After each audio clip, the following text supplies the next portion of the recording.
بسم اللہ الرحمن الرحیم۔ جن بات کر رہے تھے اپنی جنوں کی اور کہتے ہیں ہم میں سے بعض مسلمان ہیں مسلم اور ہم میں سے بعض ظالم ہیں وَمِنَّ الْمُقْسِطُونَ وَمِنَّ الْقَاسِطُونَ، ہم میں سے بعض قاسط ہیں ظالم۔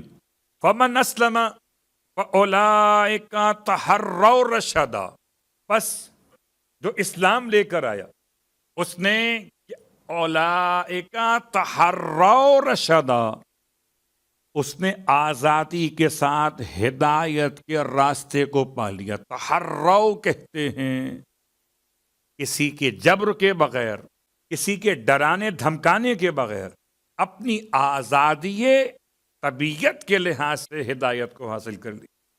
ورنہ اس کو میں آسان کر لیتا ہوں۔ سرکار سید الشہداء کا ایک لقب ہے ابو الاحرار۔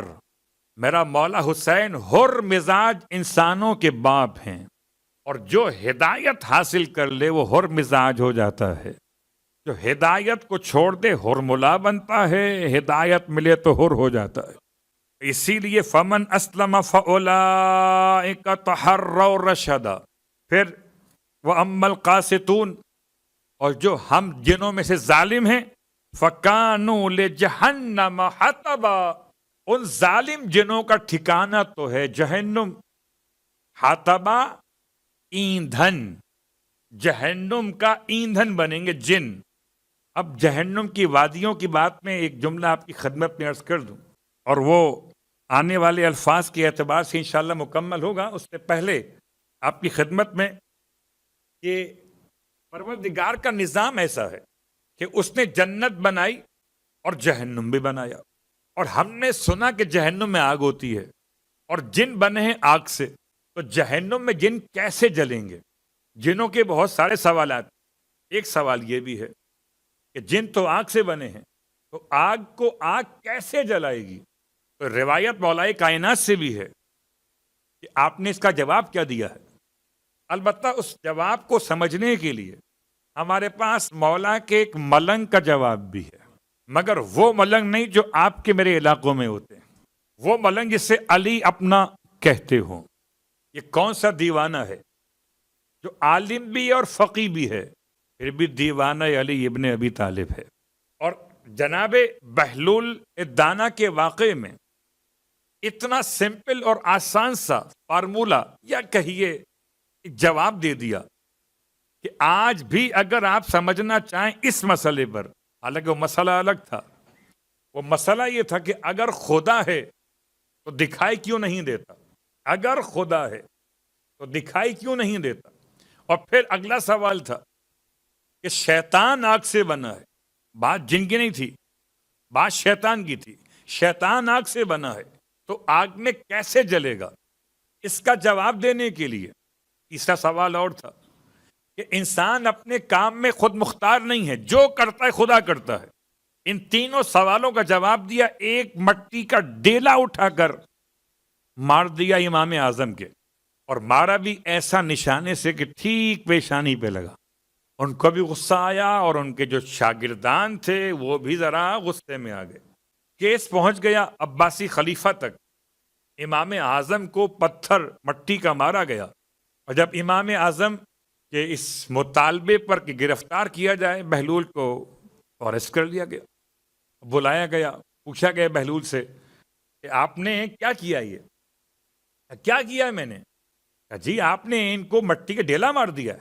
کہا ان کا عقیدہ جو کرتا ہے اللہ کرتا ہے، تو مجھ سے مواخذہ کیسا؟ ان کا اپنا عقیدہ ہے، اگر ہر کام اللہ ہی کرتا ہے تو لاؤ اللہ کو کٹہرے کے اندر۔ غصہ آ گیا ہے، ہمارے درد ہو رہا ہے اور آپ ایسی باتیں کر رہے ہو۔ تو مسکرائے بہلول، درد اگر ہے تو دکھائیے درد ہے کہاں پر؟ وہ پیشانی دکھا رہے تھے، درد کہاں؟ یہ تو پیشانی ہے۔ آپ مذاق کر رہے ہیں ہمارے ساتھ، توہین کی آپ نے ہماری۔ اچھا میں نے کیا مار دیا آپ کو؟ کہا سب گواہ ہے میرے طلبہ، آپ نے مٹی کا ڈیلا اٹھا کے مارا ہے۔ مسکرائے بہلول، تو آپ کا خیال کیا ہے کہ آپ مٹی سے بنے ہیں، تو مٹی کے ڈیلے سے چوٹ لگی کیسے؟ مٹی کا ڈیلا مٹی کے بنے ہوئے انسان کو ہٹ نہیں کر سکتا، کیونکہ آپ کا عقیدہ ہے۔ کہ شیطان آگ سے بنا ہے تو آگ میں جل نہیں سکتا. تو جیسے آپ مٹی سے بن کر مٹی کے ڈیلے سے چوٹ کھا سکتے ہیں، ایسے شیطان بھی آگ میں جل سکتا ہے. تو شیطان کا جلنا آگ میں وہی جن کا جلنا، کیونکہ شیطان کیا ہے؟ قوم جن سے. اور اب کل بات ہوئی تھی شیاطین کے کھانے کے اعتبار سے. ایک روایت میں نے پڑھی تھی آپ کی خدمت میں. اب ایک روایت، یہ شیاطین یعنی جن کہاں رہتے ہیں، جن رہتے کہاں پر ہے. میں نے کل جملہ تو کہا تھا، بعد میں خیال آیا ایسا نہ ہو کہ آج سے لوگ آنا کم کر دیں کہ امام بارگاہ میں جن بھی آتے ہیں. جن موجود ہیں، مگر کہاں موجود ہیں؟ یہاں بیٹھے ہوئے نہیں. یہ کہاں ہوتے ہیں؟ نہ یہ آسمان پہ رہتے ہیں، نہ یہ زمین پہ رہتے، یہ بیچ میں خلا میں رہتے ہیں. جن خلا میں رہتے. اس لیے معصومین نے مکان بنانے والوں کو پابند کیا کہ اپنے مکان کی چھتیں زمین سے اتنا اونچا نہ کریں کہ جنوں کے ایریے میں داخل ہو جائیں. یہ باقاعدہ کیس آیا امام کی خدمت. امام کی خدمت میں ایک شخص پہنچا، امام موسی کاظم علیہ السلام کے زمانہ ہے، اور روتا پیٹتا آیا، مولا مجھے تو گھر سے نکال دیا، غیر مرئی مخلوقات نے اتنا پریشان کیا، سامان دھڑ پڑ، یہ گرا وہ گرا، یہ مصیبت وہ مصیبت، کیا کریں؟ اتنا مجبور کیا کہ گھر چھوڑ کے باہر کھڑا ہو گیا فیملی سمیت. امام نے سوال کیا، بتاؤ تمہارے گھر کی چھت کتنی اونچی ہے؟ زمین سے گھر کی چھت کتنی اونچی ہے؟ کہتا ہے 10 ہاتھ. ارشاد فرمایا چھت کو نیچے کرو. اس زمانے میں چھت نیچے کرنا آسان تھا، آج کی بات نہیں ہو رہی. چھت ہوتی تھی لکڑی کے ان ٹکڑوں کے ساتھ، درخت کی شاخوں کے ساتھ اور تنے کے ساتھ. اس کو اتار کر دیوار کو کم کرو. کتنا کم کرو؟ 2 ہاتھ کم از کم کرو، یعنی 8 ہاتھ پہ لے آؤ. 8 ہاتھ کا مطلب ہے 4 میٹر، میکسیمم 4 میٹر. اس سے اوپر، اور اگر کوئی نہ لا سکے تو پھر یہ 2 جو ہاتھ کا ایریا اوپر بڑھایا ہے آپ نے، اس پر آیت الکرسی لکھوا لو. دوسری ایک بات امام نے اور بیان کی، فرمایا اپنے حمام کو گھر کے ایک کونے میں قرار دو. بہت غور کیجیے گا، پھر یہ تفصیل کسی اور عنوان میں آئے گی. فی الحال صرف اتنا جملہ. ارشاد فرماتے ہیں مولا کہ یہ جو قوم اجنہ ہے یہ رہتے خلا کے اندر ہیں. ان کو خدا نے اجازت دی ہے کہ یہ 3.5 میٹر یا 4 میٹر کے بعد یہ رہائش گاہ ہوتی ہے. اور یہ جہاں غلاظت کے ڈھیر ہوتے ہیں، خاص طور سے انہیں ان شیطانوں کو جو جن گناہ گار ہیں انہیں بہت پسند ہے غلاظتوں کا علاقہ. اس لیے اپنے حمامات کو دور کر لو اپنی رہائش کے یونٹ سے. اور آج کل کی زندگی عجیب و الگ بات. اب اس پر جو لفظ استعمال ہوا وہ حمام استعمال ہوا. حمام تشدید کے ساتھ اور حمام بغیر تشدید. اگر بغیر تشدید کے تو کبوتر پال لو، کہ جہاں کبوتر رہتے ہیں گھر میں تو وہاں پر یہ جن نہیں آتے. اور گھبرائیے نہیں. جنوں سے بچنے کے لیے امام جعفر صادق علیہ السلام کا جملہ سن لیجیے. یہاں آپ کے علاقے میں انسان ہی اتنے سارے ہیں کہ جن یہاں کہاں آئیں گے؟ ان کی جگہ ہی نہیں بچتی یہاں پر. تو امام فرماتے ہیں کہ اگر کوئی انسان ایسی کیفیت محسوس کرے تو اذان زور سے دیا کرے. جن گھروں میں اذان بآواز بلند دی جاتی ہے ان گھروں میں شیاطین والے جن نہیں آتے ہیں. بات سے بات نکل کے یہاں تک پہنچ گئی، وَأَمَّا الْقَاسِطُونَ فَكَانُوا لِجَهَنَّمَ حَطَبًا. ظلم کرنے والے شیاطین کو جہنم کا ایندھن بنا دیا جائے، خود بھی جلیں گے اور ان کی وجہ سے، ان کے وجہ سے اور لوگ بھی جلیں گے. وَقُودُهَا النَّاسُ وَالْحِجَارَةُ یا ایھا الذین آمنوا قوا انفسکم واہلیکم نارا. اے ایمان لانے والو، بچاؤ اپنے آپ کو اور اپنے گھر والوں کو آگ سے جہنم کی، جس کا ایندھن کون ہوگا؟ انسان بھی اور پتھر بھی. اور جو جہنم میں جائے گا وہ خود بھی جلے گا اور اس کی وجہ سے اور لوگ بھی جلیں گے. پھر الفاظ استعمال وَلَوِ اسْتَقَامُوا عَلَى الطَّرِيقَةِ لَأَسْقَيْنَاهُم مَّاءً غَدَقًا.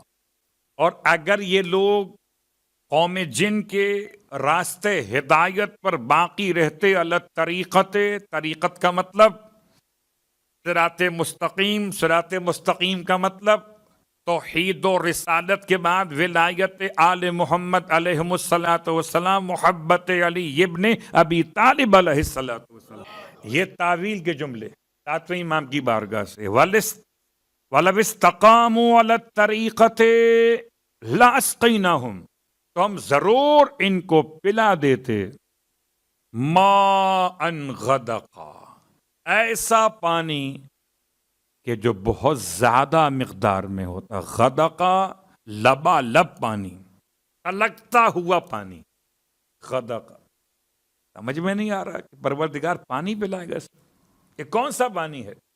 ہم تو شاید سمجھانے کے لیے، وہ میں نے آپ کی خدمت میں بیان کیا تھا قوم اطرفہ کا واقعہ، اور اطرفہ جن کے قوم کے مسائل کیا تھے؟ پانی پر جھگڑا تھا۔ تو شاید جنوں کا بہت بڑا مسئلہ پانی سے ہے، اور آپ کو تو پتہ ہے آپ اگر مچھلی کھا لیجئے سحری میں تو دن بھر کیا چاہیے؟ پانی۔ جو بھی چیز اس طرح گرم انسان استعمال کر لے اندر تو پیاس لگتی ہے زیادہ، اور جو بنا ہی آگ سے ہو اسے کتنا پانی چاہیے ہوگا؟ تو یا تو مراد ظاہری معنی کے لحاظ سے یہی پانی ہے، یا مراد پھر وہ کیفیت شرب ایمان ہے کہ اگر یہ لوگ راہ ہدایت کو پا لیتے تو ہم ان کو اندر سے سیرابی ایمان عطا کر دیتے۔ لَأَسْقَيْنَاهُمْ مَاءً غَدَقًا۔ اور اب بات یہاں پر لا کر آج روک رہا ہوں، اور اب چلتے ہیں کہ کس نے سیراب کیا مولا کائنات علی ابن ابی طالب علیہ السلام کو پہلی مرتبہ؟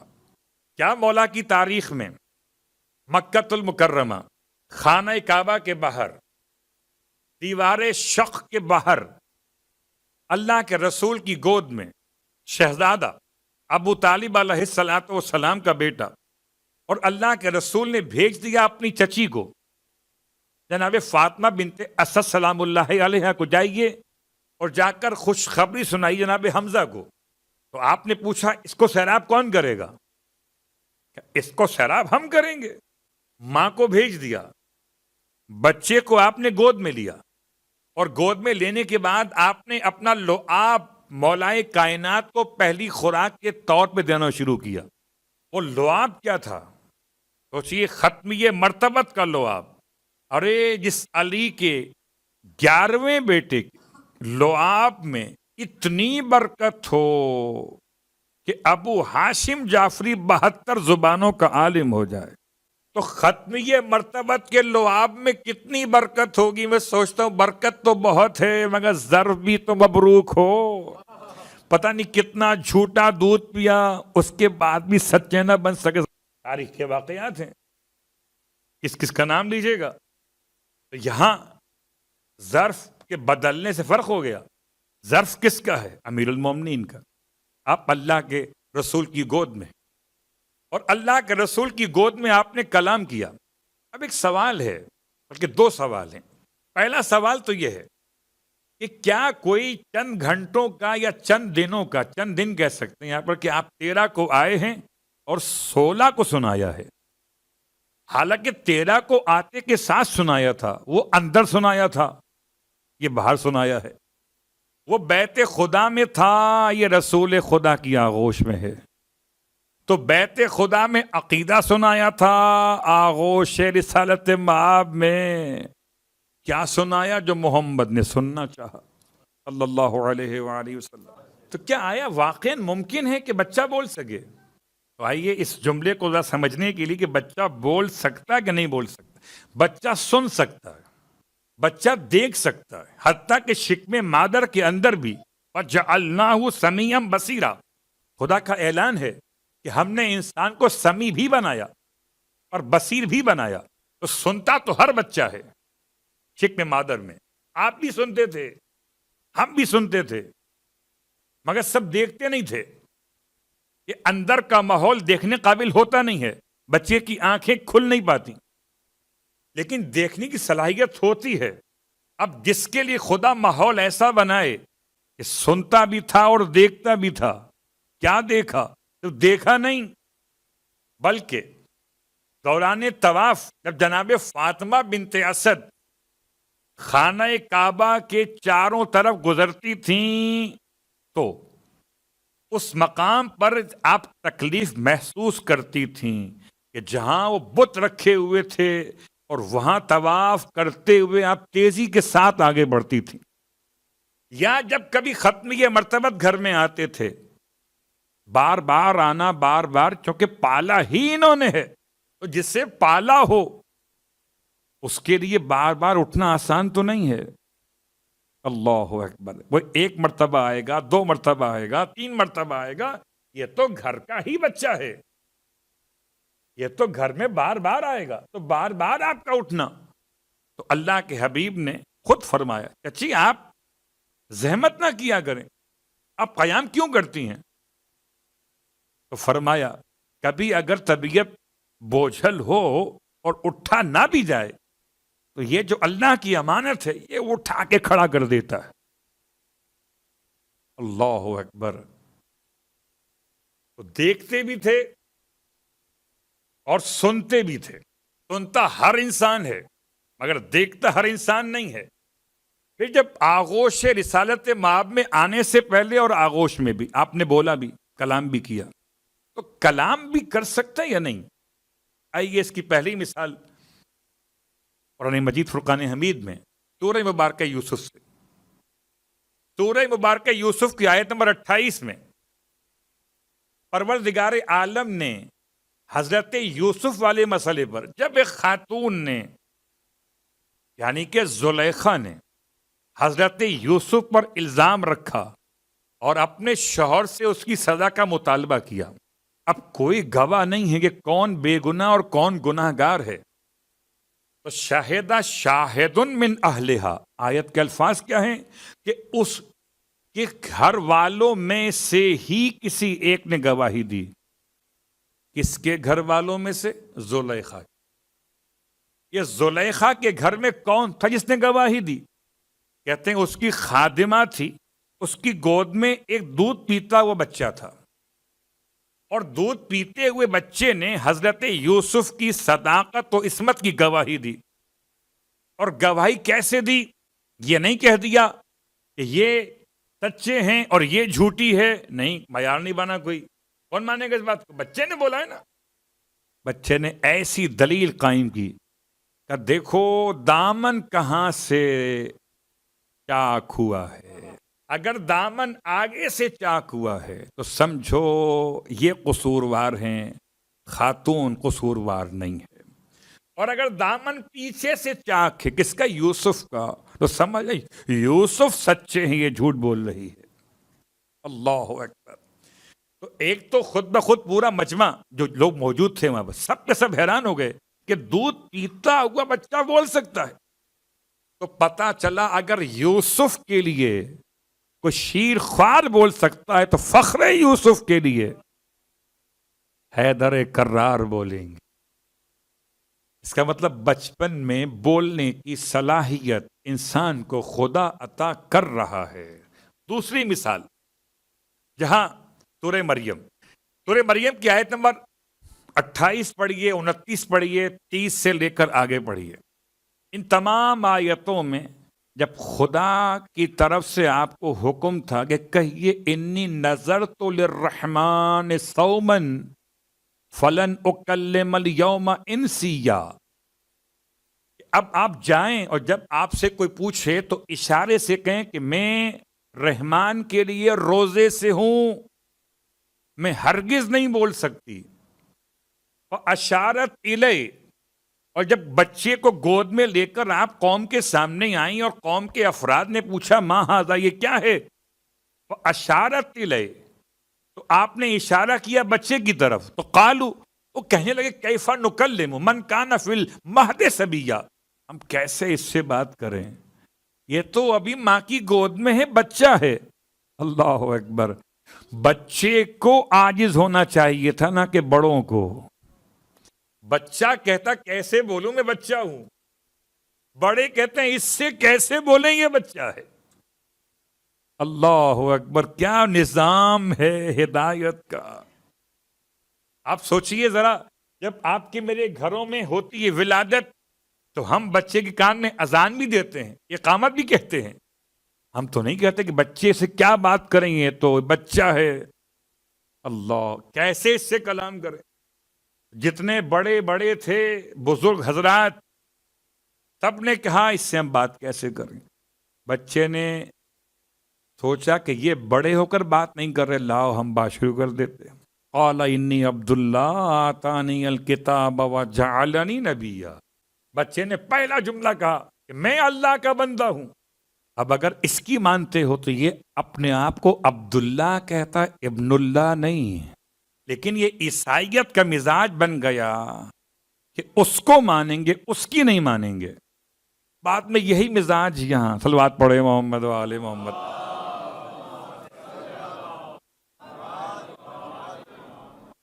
اس کو مانیں گے، اس کی نہیں مانیں گے. وہ تو کہہ رہا تھا عبداللہ، یہ کہہ رہے ابن اللہ. اگر عیسیٰ کو مانتے ہو تو عیسیٰ کے اپنے الفاظ کیا ہے؟ عبداللہ. آتانی الکتاب. تو بچہ ماں کی گود میں کلام کر رہا ہے. حضرت امیر المومنین کا کلام کرنا، اس سے پہلے عام بچوں کی بات کر لیتے ہیں. سارے بچے جب دنیا میں آتے ہیں کوئی اور کام نہیں کرتے سوائے رونے کے. پتہ نہیں آپ کو مجھے اپنا رونا یاد ہے کہ نہیں ہے. کیسی سریلی آواز تھی، کیسی بے ہنگم آواز. ابا کی تو آنکھ کھل جاتی تھی، ڈانٹتے تھے چپ کراؤ اسے. اب آئیے روایات سے پوچھتے ہیں کہ چپ کرانے کا مسئلہ کیا ہے، کہ یہ رونے کی آواز کیا ہے. بولنا کسے کہتے ہیں؟ لفظ کیا ہوتا ہے؟ لفظ ساؤنڈ ہی تو ہے. آپ نہ سمجھ سکیں اس ساؤنڈ کہ اس کی میننگز کیا بن رہے. بات واضح ہو رہی ہے؟ اب غور کیجئے. بہت ساری آوازیں آپ کو آتی ہیں، ان کو آپ آواز کہتے ہیں، الفاظ نہیں کہتے. مگر وہ الفاظ. پوچھا تھا یہودی نے مولا کائنات سے، یا علی بتائیے یہ مرغ اپنی اذان میں کیا کہتا ہے؟ آپ تو ککڑوں کو سنتے ہیں نا خالی. اذکر اللہ یا غافلین. یہ اپنی اس ساؤنڈ میں کیا کہتا ہے؟ یاد کرو اللہ کو اے غفلت میں پڑ جانے والوں. پھر پوچھا یہ گھوڑا اپنے ہنانے میں کیا کہتا ہے؟ آپ کو تو خالی ساؤنڈ آتا ہے، ورڈز نہیں آتے سننے میں. ورڈز ہیں مگر اس کے اندر کیا ورڈز ہیں؟ امام فرماتے یہ کہتا ہے اللہ کی بارگاہ میں، کیا کہتا ہے کہ انصرنا علی القوم الکافرین، کہ پروردگار اہل ایمان کو کافروں پر غلبہ عطا فرما. اہل ایمان کو کافروں پہ غلبہ عطا فرما، نصرت کی دعا مانگتا ہے. اب سمجھ میں آیا کہ جلوس اذا میں ذوالجناح کا لایا جانا یہ دعا مانگ رہا ہے کہ مومن کامیاب ہوں گے، کافر ناکام و نامراد ہوں گے. پھر پوچھا یہودی نے مولانا سے، یہ بتائیے یہ تیتر اپنی آواز میں کیا کہتا ہے؟ اللہم العن مبغضی آل محمد. خدا لعنت کر آل محمد سے بغض رکھنے والوں پر.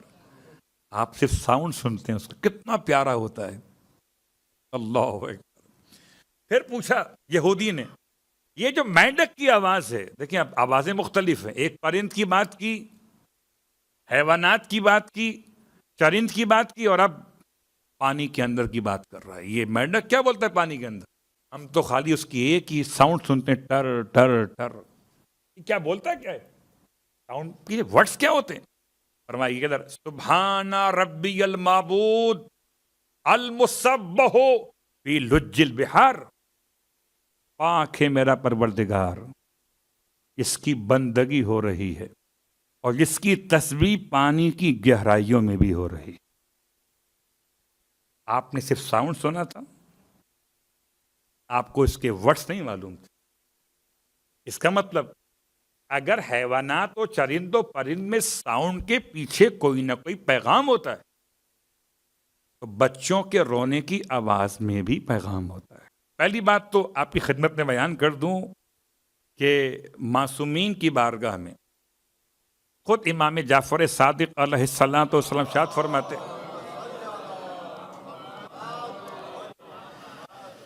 فرماتے ہیں بچوں کو رونے دو کہ یہ روتے ہیں تو ان کی آنکھ کے جو آنسو بہتے ہیں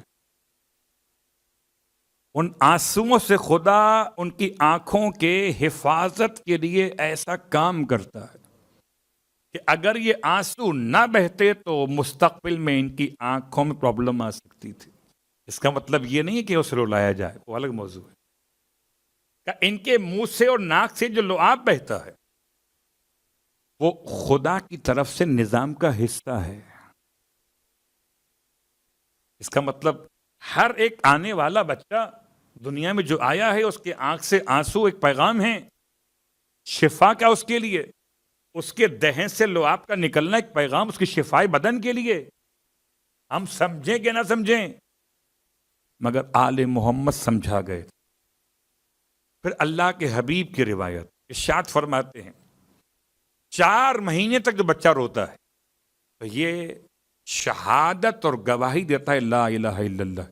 اور پیدائش کے 4 مہینے کے بعد اگلے 4 مہینے اب جو روتا ہے تو یہ درود محمد و آل محمد پڑھ رہا ہوتا ہے.